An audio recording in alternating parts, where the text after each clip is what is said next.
कुमारी शैलजा जी ने आपको कहा कांग्रेस संदेश यात्रा, हर कांग्रेस जन का हरियाणा प्रदेश में ये लक्ष्य है कि हम 10 की 10 संसदीय सीट कांग्रेस पार्टी जीते, एक सीट भी कांग्रेस के खाते से बाहर पार्लियामेंट के चुनाव में ना जाए, क्योंकि वही चुनाव इस समय सामने। पहली बार इस देश में 75 सालों में 141 सांसद सस्पेंड कर दिए गए। नरेंद्र मोदी जी ने विपक्ष मुक्त संसद बना दी। अगर सवाल पूछने की इस देश में आज़ादी ही नहीं, अगर संविधान की या संसदीय परंपराओं की परिपाटी पर आपको पार्लियामेंट चलानी ही नहीं, तो संविधान और संसद की जरूरत क्या रह जाएगी। इस देश में कांग्रेस की इसलिए जरूरत है, इंडिया अलायंस की इसलिए जरूरत है कि अगर कांग्रेस और इंडिया अलायंस नहीं होगा तो शायद इस देश में संविधान और संसद भी इस लोकसभा चुनाव के बाद नहीं रहेगा। इस देश के संविधान पर हमला बोला जा रहा है, इस देश की संसद की मर्यादाओं पर हमला बोला जा रहा है।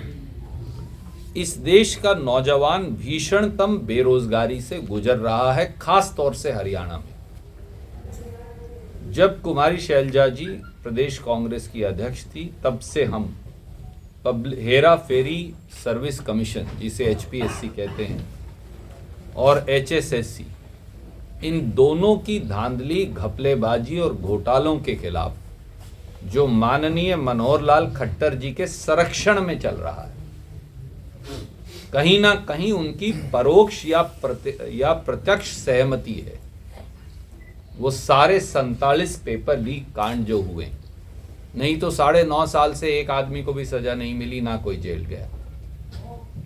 1-2 अफसरों को आप पकड़ के अंदर डाल देते हैं, एक इंक्वायरी होती है, उसका कभी नतीजा नहीं आता।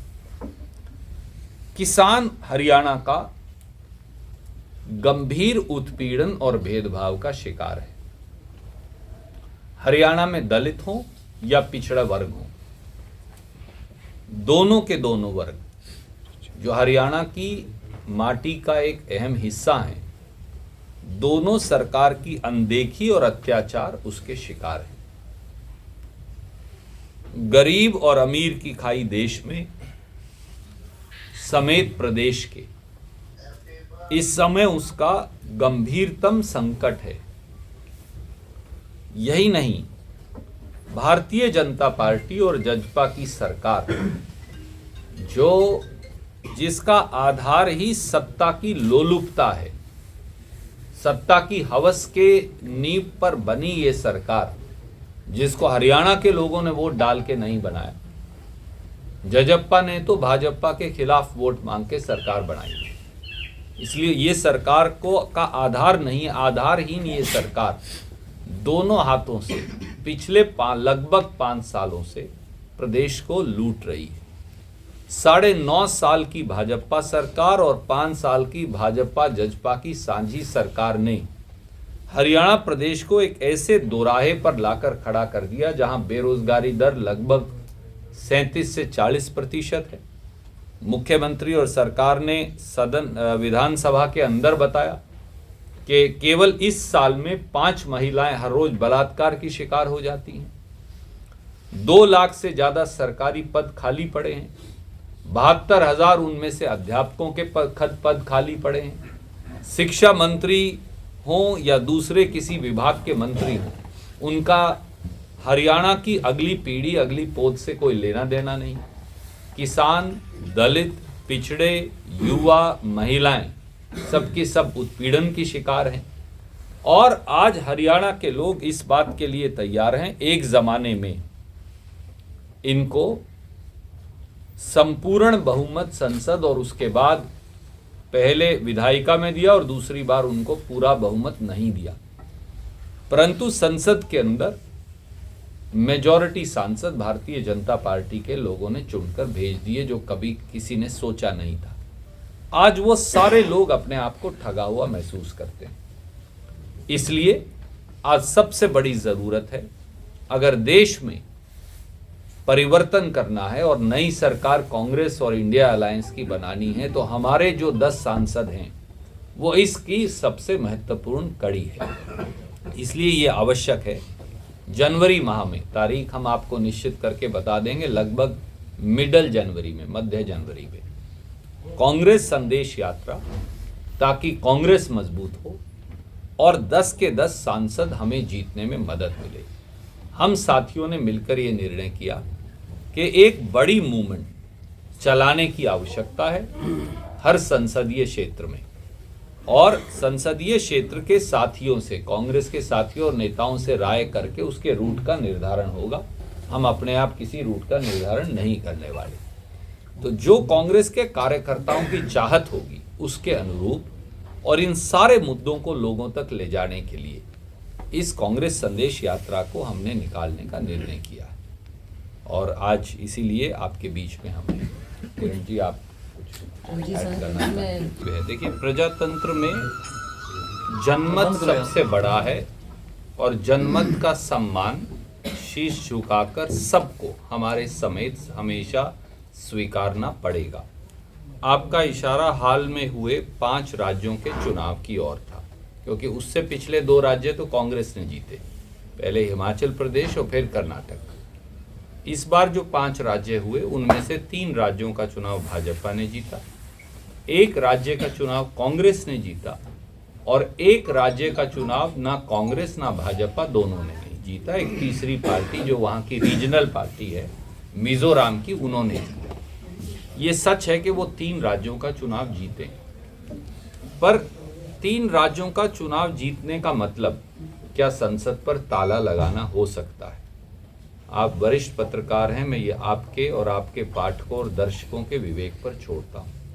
क्या 3 राज्यों का चुनाव जीतने का मतलब इस देश के लोगों की आवाज और इस देश के विपक्ष की आवाज बंद करना हो सकता है?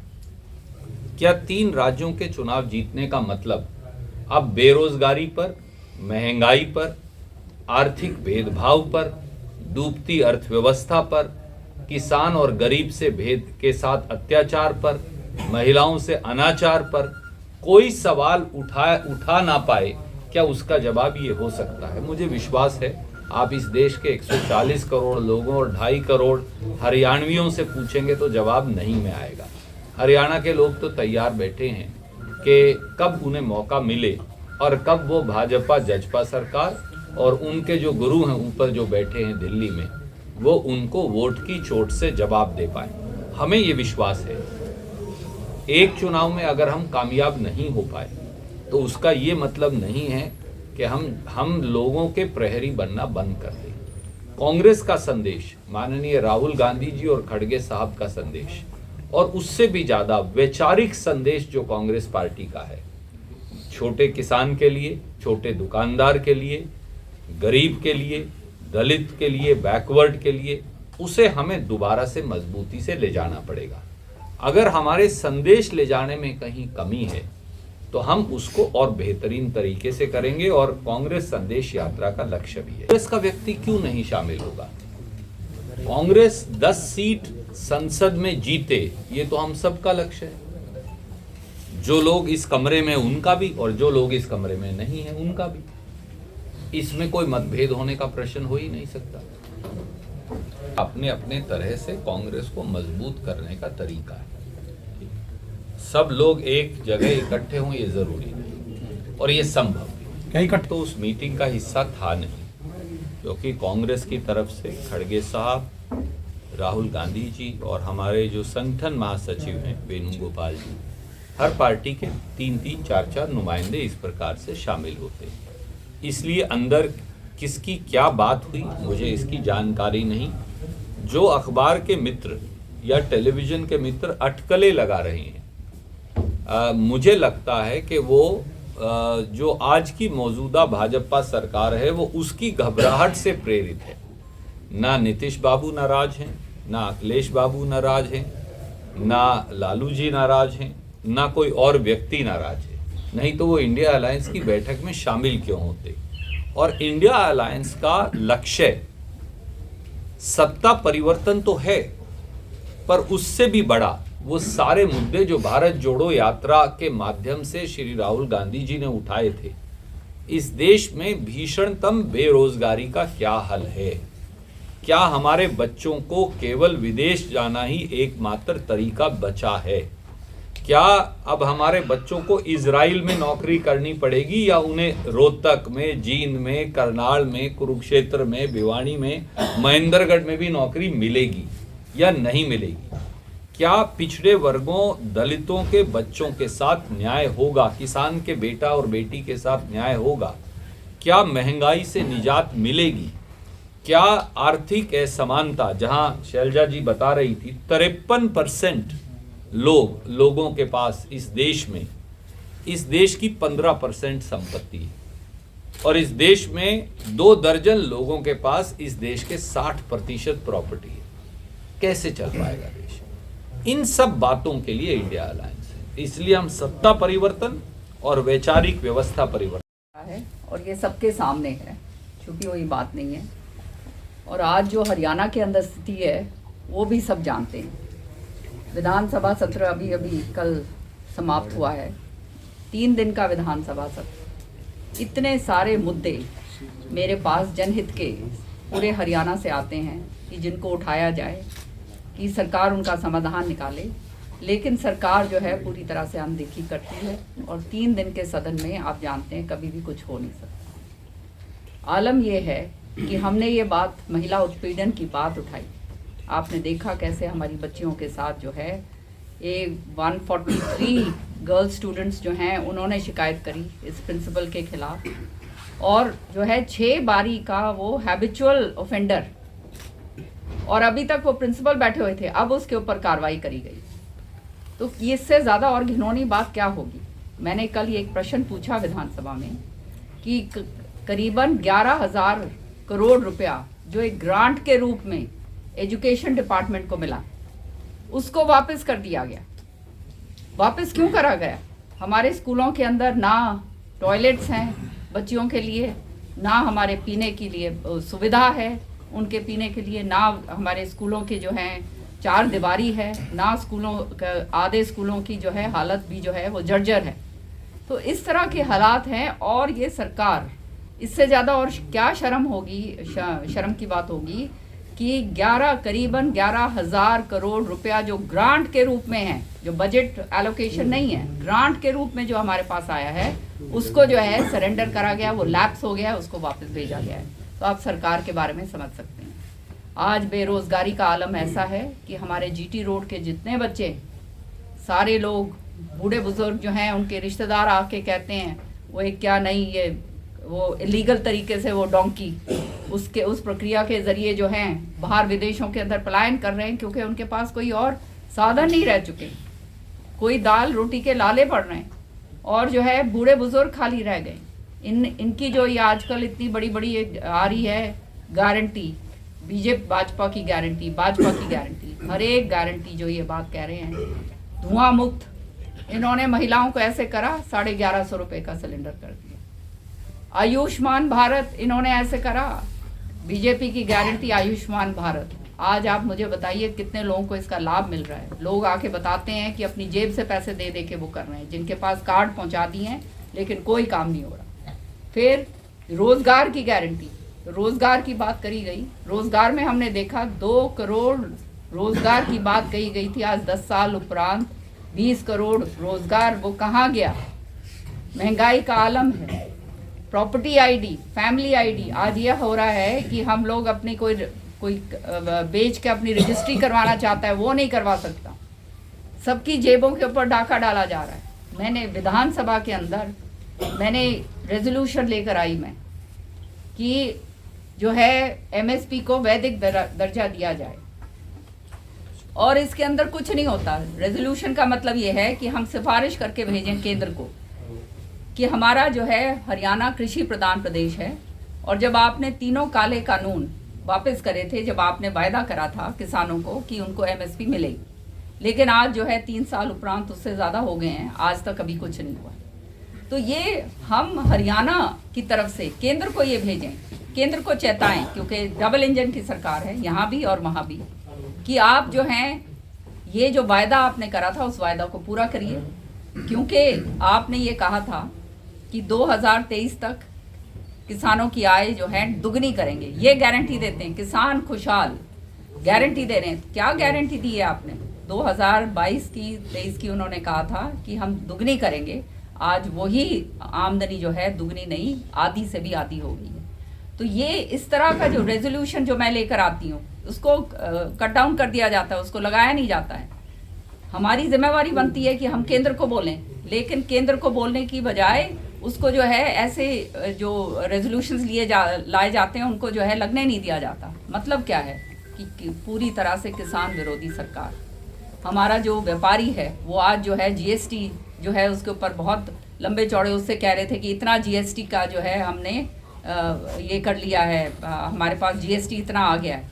लेकिन आप छोटे व्यापारियों से पूछो किस तरह से काम धंधे जो हैं उनके चौपट हो गए, कानून व्यवस्था पूरी तरह से ख़त्म हो गई है, आदमी घर से बाहर निकलता हुआ डरता है। हालात ये हो गए हैं कि आज जो है इलीगल माइनिंग अलग से हो रही है।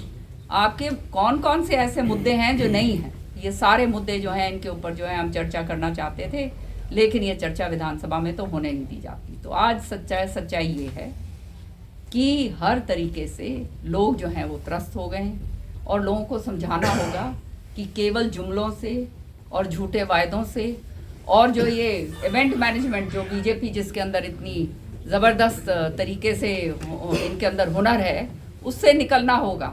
आगे अगर प्रजातंत्र को बचाना है, आपको प्रजातंत्र बचाना है और अपने आप को बचाना है, सत्य तो ये है, तो आपको जो है इस बारी सोचना होगा। 10 की 10 जितनी हमारी पार्लियामेंट की सीट्स हैं ये जो है कांग्रेस की झोली के अंदर डालिए, ताकि आने वाले समय के अंदर आपने जो देख लिया है कि अभी तक जिसने सांसदों ने क्या काम करा है, कांग्रेस जो है वो क्या काम करती थी, जो हम जो कहते हैं अपने वायदों के ऊपर अटल रहते हैं और केवल इन चीज़ों पे ना बहाया जाए कि कई महिलाओं चुनाव के समय क्या करेंगे, महिलाओं के खाते में थोड़ा पैसा डाल देंगे, थोड़ा पैसा जो है किसानों के खाते में डाल देंगे। तो ये सारी चीज़ें जो हैं ये चुनावी स्टंट जो हैं इनसे दूर रहें। आपने 10 साल बरत कर देख लिया, वो कहते हैं ना बार बार बरत के देखने में कोई फ़ायदा नहीं होता, बदलाव का टाइम है और ये बदलाव आपकी अपनी भलाई है, ये हमारे देश की भलाई है। और इसलिए हरियाणा के अंदर हम तीनों ने, शैलजा जी ने, रणदीप जी ने और मैंने तय करा है कि हम पूरे 10 के 10 जो हैं पार्लियामेंट की जो सेगमेंट्स हैं हम जाएंगे। हमारे कार्यकर्ता सारी जगह फैले हुए हैं और जो है लोगों को चेताएंगे, समझाएंगे कि अब जो है प्रजातंत्र की रक्षा करना आपके हाथ। रणदीप जी, तो के हालात हैं,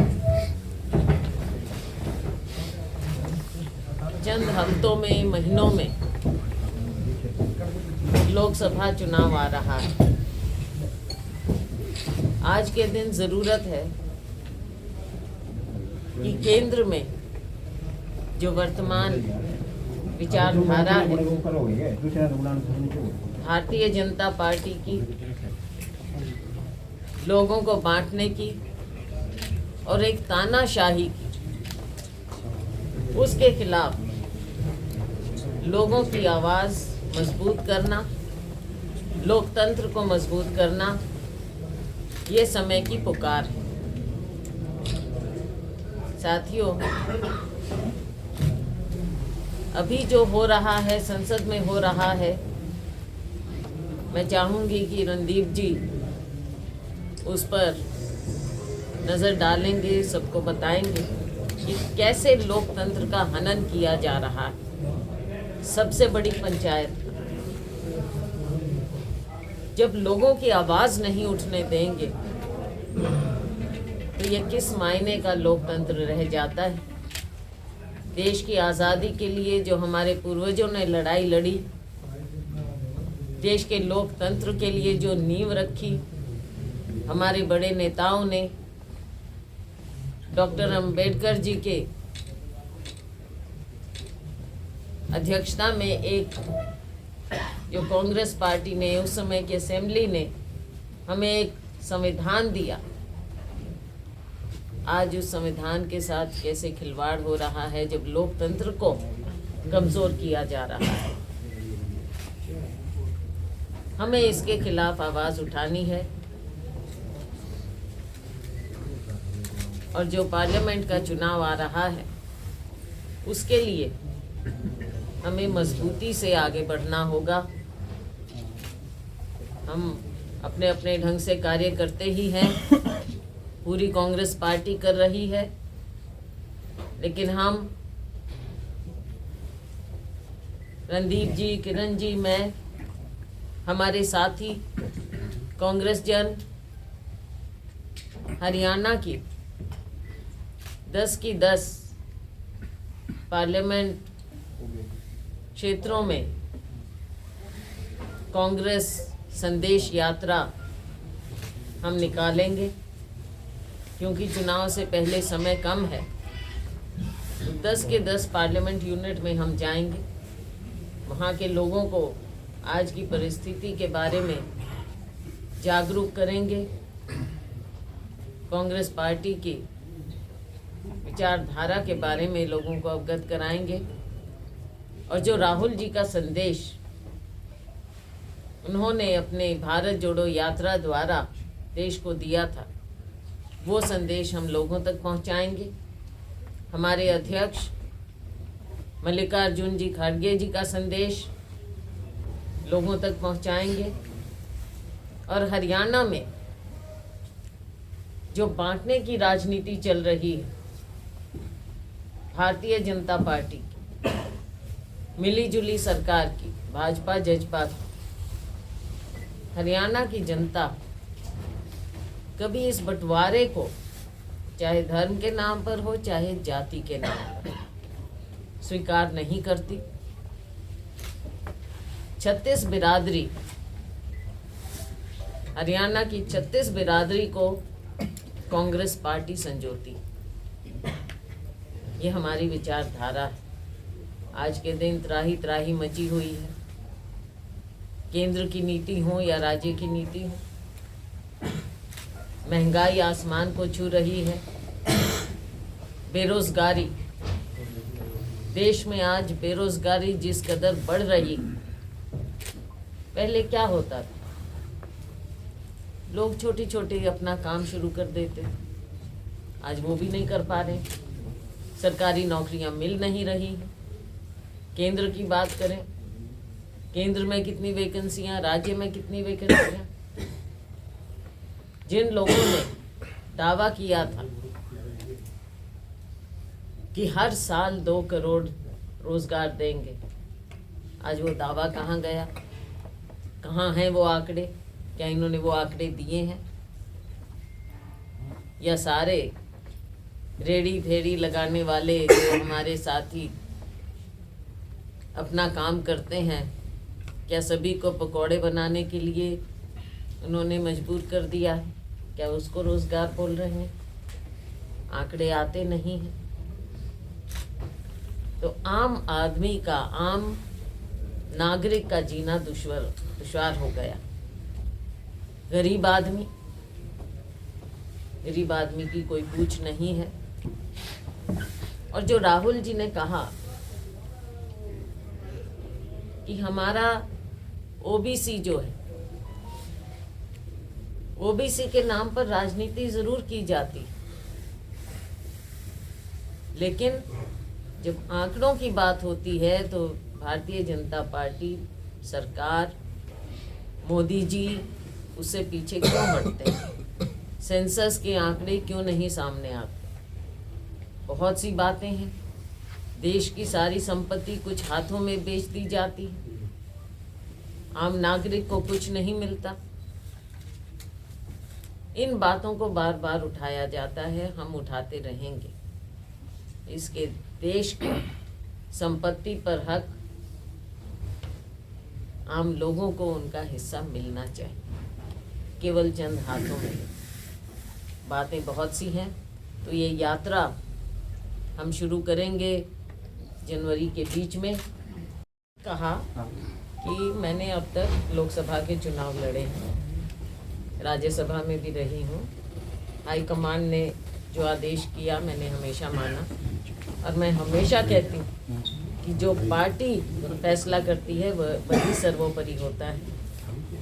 अगर लोकसभा का कहेंगे हाईकमांड तो लोकसभा लड़ूंगी, लेकिन क्योंकि अब तक मैंने पार्लियामेंट का किया है, इस बार मेरी व्यक्तिगत इच्छा है कि मैं विधानसभा का चुनाव लड़ूं। लेकिन उसके उपरांत मैं ये भी कहा है और मैं हमेशा कहती हूँ कांग्रेस की सच्ची सिपाही होने के नाते कि आखिरी फैसला हमारी हाईकमांड का होता है। सीट कौन सी की तैयारी करें? उस समय देखेंगे, फिर आप वही बात हाईकमांड ही फैसला करेंगे। हाईकमांड फैसला करेंगे। भूपेंद्र हुड्डा और ये कोई पार्टी किसी के घर की बाप होती तो है नहीं भाई कि अब मैं फैसला कर लूं या भाई साहब फैसला कर लें या बहन जी फैसला कर लें, ये नहीं हो सकता। पार्टी फैसला करती है, तभी मैंने अपने ऊपर भी लागू किया, भाई साहब ने भी किया, बहन जी ने भी, हम सब अपने ऊपर सबसे पहले कि हम पार्टी के सिपाही हैं और जो भी बात होती है वो हाईकमांड ही हमारा फैसला करती है। कोई मैं ये नहीं कह सकती कि भाई ये बनेगा वो बनेगा, पार्टी का फैसला होता है और पार्टी सर्वोपरि। समर्थक हैं वो उनको बना देते हैं, हमारे को बना देते हैं, बहन जी को बनाए, भाई साहब को, तो ये तो पार्टी में पार्टी का तो जो परंपरा रही है कि मुख्यमंत्री बाद में चयन किया जाता है, पहले चेहरा। हाँ, जब कोई मुख्यमंत्री सिटिंग मुख्यमंत्री होता है तो वो पार्टी को लीड ज़रूर करता है कि भाई हार है जीत है, उसका काम क्या है, हम कितने एमएलए जीतते हैं जब सत्ता में रहते हैं, तो क्योंकि वो लीड कर रहे हैं सरकार को, वो जिम्मेवारी एक आती है। लेकिन जब हम ऑपोजिशन में होते हैं तब पार्टी फैसला करती है, चुनाव के बाद फैसला करती है कि कौन मुख्यमंत्री होगा, कोई उप मुख्यमंत्री बनना है नहीं बनना है, कितना बनाना है, किस समुदाय से बनाना है। तो ये ना मेरा फैसला हो सकता है ना किसी और व्यक्ति का हो सकता है। आप सोच सकते हो, लेकिन ये सरकार किसी की पार्टी की सरकार होती है। पहली बात नंबर 1, सरकार पार्टी की होती है और उसका फैसला उसके बाद मुख्यमंत्री कौन होगा ये हमारी हाईकमांड। संगठन एक मन का वो रहा और मुझे मलाल है कि जब मैं भी पीसीसी प्रेसिडेंट रही तो हम संगठन नहीं बना पाए।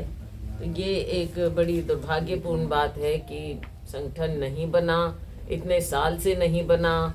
ये अब कुछ लोग हैं, हम madam Kiran ji CLP leader थी, मुझे आज पार्टी ने कुछ दे रखा है, भाई साहब को कुछ दे रखा है और चंद और नेता हैं जिनके पास कुछ ओहदे हैं। लेकिन कितने हमारे ऐसे वर्कर हैं जिनको पहचान मिली है और क्या कारण है कि उनको पहचान नहीं मिली और उसके बावजूद वो कांग्रेस पार्टी के सच्चे सिपाही। तो कहीं ना कहीं लोगों की आस्था कांग्रेस पार्टी में रही है, जिसके दम पर कांग्रेस मजबूत रही। लेकिन हम जिनको पहचान मिलनी चाहिए थी ओहदों के साथ वो नहीं दे पाए, तो ये तो एक हमारी कमी रही। मौजूदा बात हम पहले लोकसभा चुनाव की बात कर रहे हैं, क्योंकि लोकसभा चुनाव पहले आ रहा है। पार्लियामेंट में हमको 10 की 10 सीट जीतने की ओर चलना चाहिए, विधानसभा उसके बाद आता है, साथ भी आए तो जो वो भी स्वाभाविक है कि अगर हम लोकसभा में मजबूत करेंगे तो लोकसभा में ही तो उतने हैं। लेकिन ये भी बात ठीक है कि मिलकर चलना, मिलकर चलाना जिम्मेवारी किसकी बनती है, तो आप भी देखो चूक कहाँ है? आप देखो, आप भी तो आप बताएं। अब आप गुट की बात कर रहे हो तो आप खुद ही रोहतक के लोग गुट की बात कर रहे हैं। नहीं, जो यात्रा जैसा जैसा भाई साहब ने बताया ने रणदीप जी ने कि सभी कांग्रेस जन उसमें शामिल हों। फोन करेंगे आप? फोन करके न्योता देंगे? न्योता सबको है, सबको न्योता है, सब कांग्रेस जन को। देखो कांग्रेस की लड़ाई है ये, कांग्रेस की लड़ाई सच्चे कांग्रेस के सिपाही लड़ेंगे, सच्चे कांग्रेस के सिपाही लड़ सकते हैं। लेकिन कहीं ना कहीं ये भी आपको देखना पड़ेगा कि अगर हम कहीं एक हाथ से तो बीजेपी के साथ हाथ मिलाएं और दूसरी तरफ से कहीं हम कांग्रेस की या लोगों की लड़ाई लड़ें, ऐसा तो नहीं हो सकता। कांग्रेस लड़ाई थोड़ा कांग्रेस, हाँ ये थोड़ा सा करिए। अब ये थोड़ा देखना पड़ेगा भाई कौन मिला रहा है, देखना पड़ेगा। मैडम ये यात्रा पूछा उन्होंने अपना जवाब दे दिया भाई, इसीलिए पूछ रहे हैं। हमारे से जो पूछ रहे हो अपने जवाब दे रहे हैं। यात्रा होगी। हमारे से हमने कहा ना कि कांग्रेसियों की यात्रा है और कांग्रेसी इसमें शामिल होंगे। भाजपा से आपने क्या कहा मैडम, भाजपा से हाथ मिला रहे हैं एक तरफ, तो कौन नेता है वो बताएं। प्रदेश अध्यक्ष के बारे में आप एक जवाब दे दिया है, हमारा एक ही जवाब है तीनों का कि कांग्रेस वर्कर की अगुवाई की ये यात्रा है और कांग्रेस जन इसमें शामिल होंगे। और हमने पार्टी की विचारधारा को मजबूत करना है, अपने नेतृत्व को मजबूत करना है। राहुल जी, खड़गे जी और नेतृत्व को हम विचारधारा को मजबूत करना है।